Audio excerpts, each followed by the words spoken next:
Welcome to Passioneer Magazine, the podcast, where you'll hear inspirational stories, encouraging news, and in-depth interviews with authors, influencers, CEOs, and thought leaders. Passioneer Magazine, the podcast. Bold ideas, brave pursuits, boundless inspiration. Hello, everyone, and thank you for joining me for Passioneer Magazine, the podcast.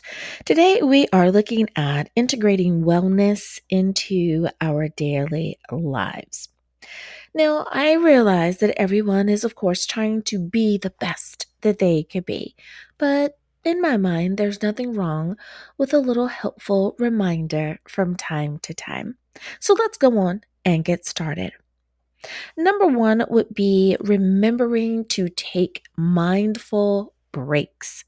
Now, taking short breaks during the workday can significantly improve our productivity and help us with focus. When we refresh our minds, our bodies also take a brief pause, and that can help us to prevent burnout.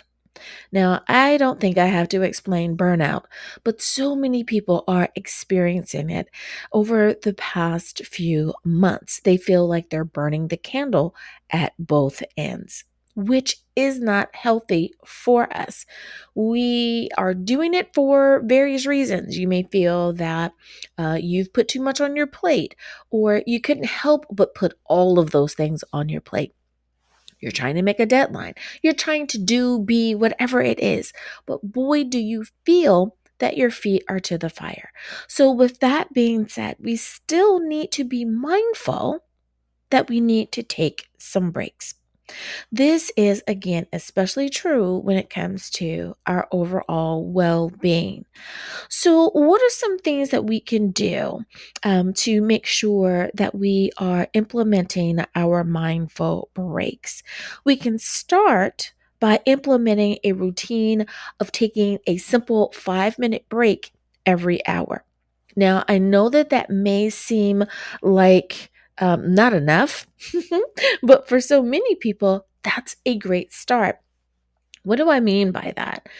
If you start at the top of the hour, right, and you work from 9 till 9:55, at 9:55, you're going to take a short break. You're going to go get some coffee, go get some tea, use the restroom, splash some water on your face, get some ice, whatever it is.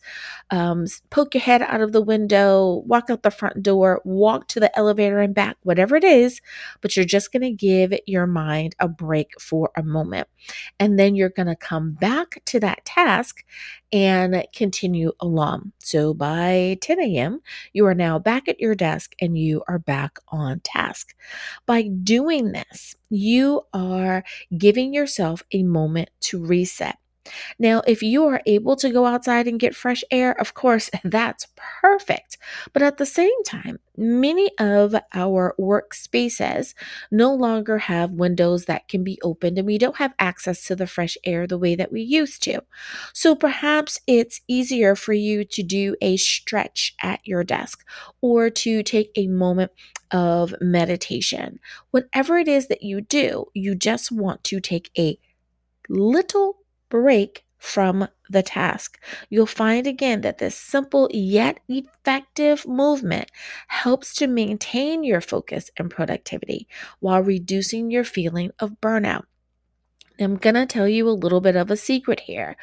We have been programmed to think, to believe that we cannot take breaks because that's what the rat wheel has taught us to believe. But those that are highly productive, those that are creative, all understand that we work on a cycle. Now, for those of you who find that that suggestion is absolutely wonderful, please roll with it. Now, there are folks that are in another group as well, and that is the suggestion of the 90-20 rule. So I'm in this 90-20 rule, and it is quite simple. You do 90 minutes of task and 20 minutes of break. 90 minutes of task, an hour and a half of task, and 20 minutes of break. So, what's the difference there? Well, studies have shown that our brains use up glucose. In using up that sugar that's available for optimal brain function, it does so in about 60 to 90-minute intervals. So, by taking a break to get a snack, to go for a quick walk, to stop and talk to someone, or to return a phone call to a loved one, not business, not something that's going to get your brain going, but a happy personal phone call or send a text message, check your socials, your fun stuff, not your work stuff, right? That in that 20-minute break, you are doing something that is less mentally taxing to the brain. So your brain is therefore able to rebuild its stores of glucose, thus preparing you for another 90-minute work session. So, with that being said, you are able to tackle your to do list, or as I like to call it, your to accomplish list with a different mindset. You realize that you're going to be on task for X amount of minutes.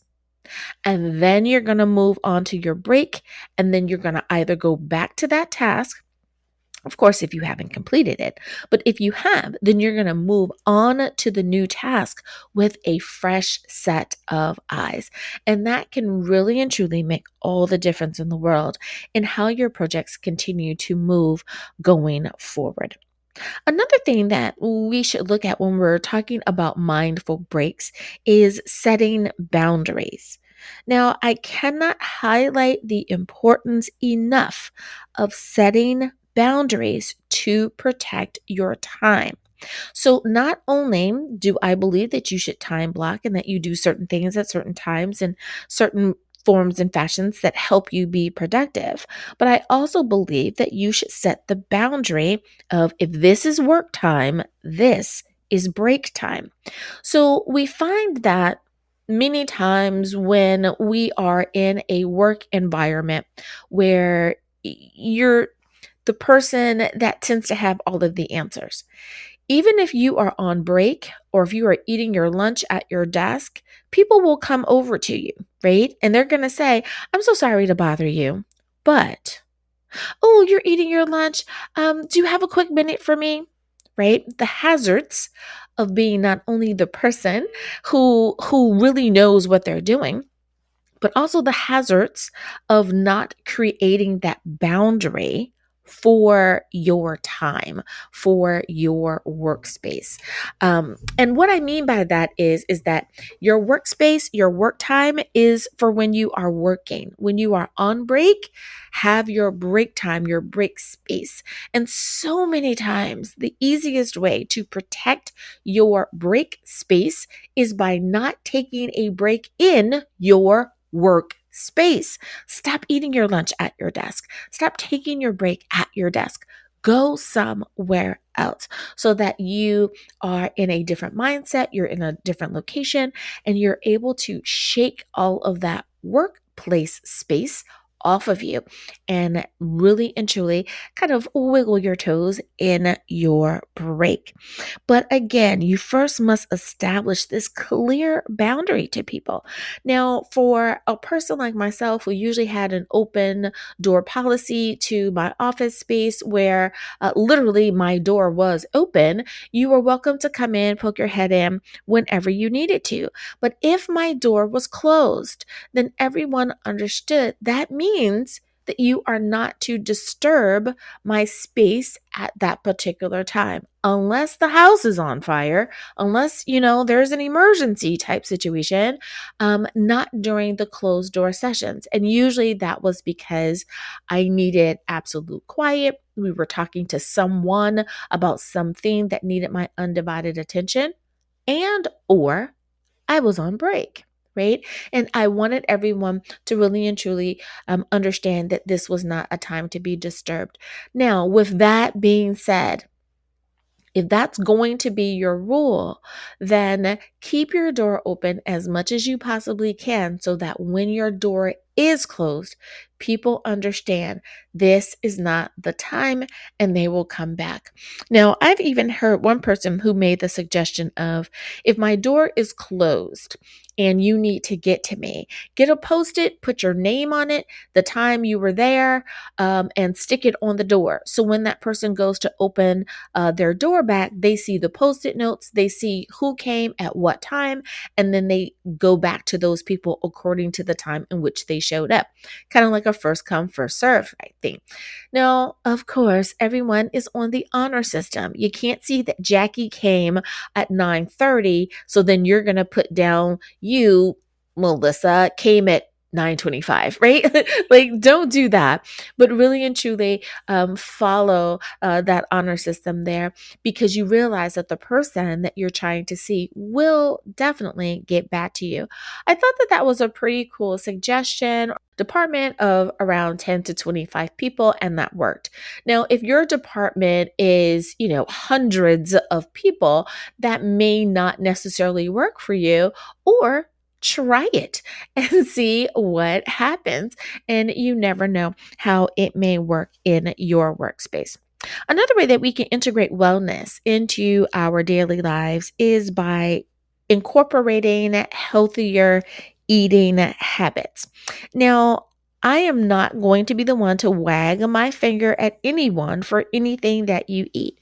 I understand that different folks are going through different things depending on how you grew up. Some things are cultural, some things are regional, some things are emotion based.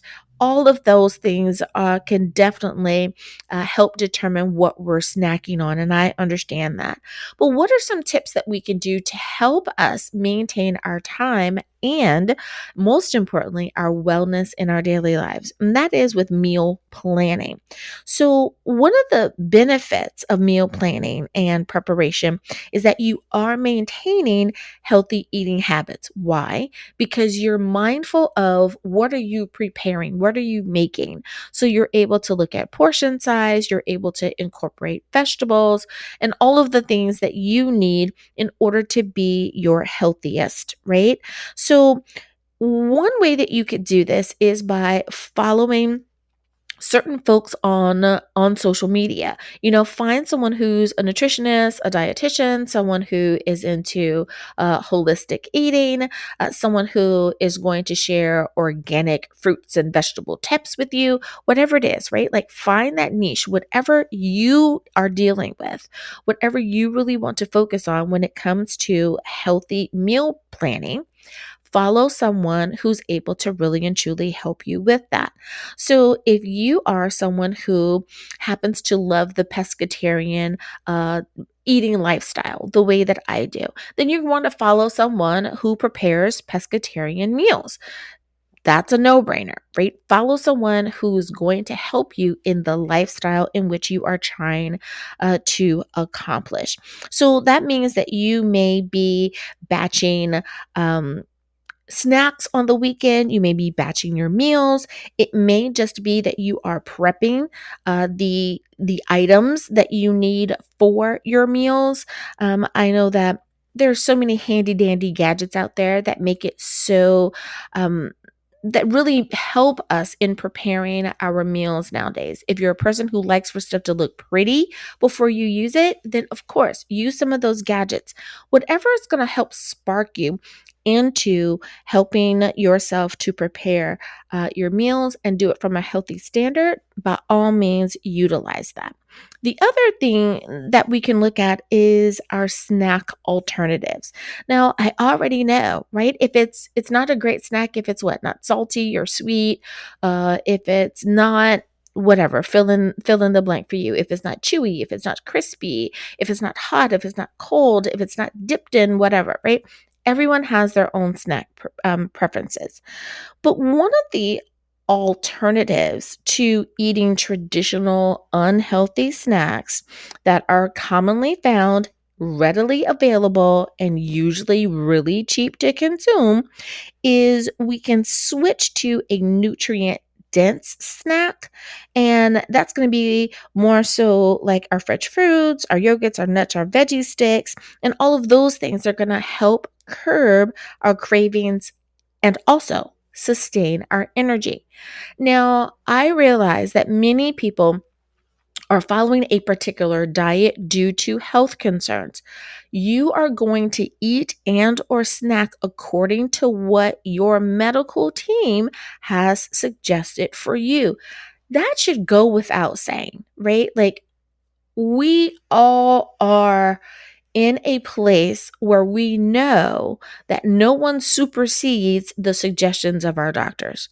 They're the ones who are making sure that everything is going accordingly. So just because I told you to go and snack on some nuts, but your doctor said don't consume nuts because they don't go along with the medication that you're on, don't eat the nuts, right?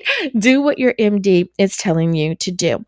Now, I also know that many people eat according to a particular train of thought, and that is they may eat according to their blood type. Or they may eat according to something that they are trying to get over, a sickness and illness that they are trying to deal with. So therefore, they're not going to eat yogurt like they used to because they've stopped eating dairy. Well, of course, take what's useful, take what you can, and let the rest go. But looking at snack alternatives is really can be the thing that makes the difference in how you feel and how you're able to move forward. Now, I'm not a chips type of person. I know some folks, if they see a bag of chips, it's like, oh, that's their kryptonite. It's not going to work on me. So, everyone has their thing. Really and truly, figure out what your thing is. Find out why you're craving that. Why do you want the sugary snacks or why do you want the salty snacks? And in doing that research, you'll probably find that you may be suffering from the after effects of that. Many people who consume too much sugar may find that now they're having some outcomes that they really don't want to have. Anything from migraines to a coated tongue, right? There could be so many things going on out there. So make sure you're doing the research to put yourself in the healthiest position possible. All right. Now, last but not least, is make sure that we are incorporating movement and exercise into our daily lives. Now, I know that this next thing I'm going to say sounds like a really crazy one, but I have found that it is really and truly helpful, and that is desk exercise. Introducing a desk friendly exercise routine can easily be incorporated into your workday, and it can help you um, combat that sedentary lifestyle, that the behaviors that many of us have, and it will help promote your physical activity. Now, one of the suggestions that I have is find an app that you like, download it to your phone, and let that be what you're using, because not only is it going to track what you're doing, it's going to give you some suggestions. So if you are the type of person that the only time you're moving during your 8-hour workday is only to leave to go to lunch, to leave to go to the restroom, walking to your desk in the morning and from your desk at the end of the day, then you definitely need to do something else that's going to get your body moving. Again, so many folks are just at their desk. Now, one suggestion that I have found to be very helpful is standing at your desk. Again, unless you have some medical issues, cares, or concerns, and you are able bodied and you can do this without risking your health, then many times simply standing at your desk can help you in not only feeling better, but also staying focused. So, when we're talking about doing desk exercises, sometimes it's as simple as doing leg lifts, some shoulder rolls. There's something called desk yoga. You will be surprised Take some time, Google it, find an app that works for you. But the idea is to get your body moving. And the last suggestion when it comes to movement and exercise is just integrating more activity into your day. So this would be scheduling those things that you need to schedule, but also allowing yourself time to do something from a different perspective. What do I mean? So sometimes we schedule a meeting when that meeting 1000% could have been an email. Or you send out an email to the whole group when it 1000% could have been just walk over to someone's desk or their cubicle or their area, whatever it is, and have a conversation with them, right? So, in rethinking that, if we are trying to get movement into our lives, so many times the difference is walking over to that person. Now, you don't want to walk over to that person and always have something bad to say or it be a criticism. Remember to walk over and give some praise as well. You don't want people to see you coming and go, oh my goodness, here she comes. Oh my goodness, here he comes, right? You don't want it to become that. But you can incorporate while you're going from your office to the break room or the restroom area that you can swing by and give someone a praise. Good job, Jackie, on that presentation the other day. Loved it. Thank you. And keep it pushing. You know what, Robert? I really liked your idea about Project B. Can you come up with some objections? Work on that. Send me an email, right? Whatever you need to do. But incorporate more movement along the way. I think that if we rethink how we can incorporate more movement into our days, take the long way around, right? Because I know that many of you are thinking, well, I don't have to go to the break room. I have my own refrigerator, I have my own coffee maker, and all of that in my office. Absolutely. I understand. So did I. But one of the things that I found that I wanted to do to incorporate movement was is that I would get water from the break room for the coffee maker. I would go to the break room as opposed to just using my bottled water. So that allowed me to get in an extra, whatever it was, 100 steps per day. Now, that may not sound like a lot, but it also gave me an opportunity to see who was in the office that day, if there was anything that I could feel or sense was going on in the workspace. And sometimes it gave other people an opportunity to just see you. Sometimes they just want to put their eyes on you. Is such and such in the office today? Oh yeah. Oh yeah. I just saw her get coffee or tea. She's here today. Yep, he's here. And you never know how that may motivate someone to take it to the next level or have that conversation that they need to have with you or simply communicate some positive things that are going on in the office.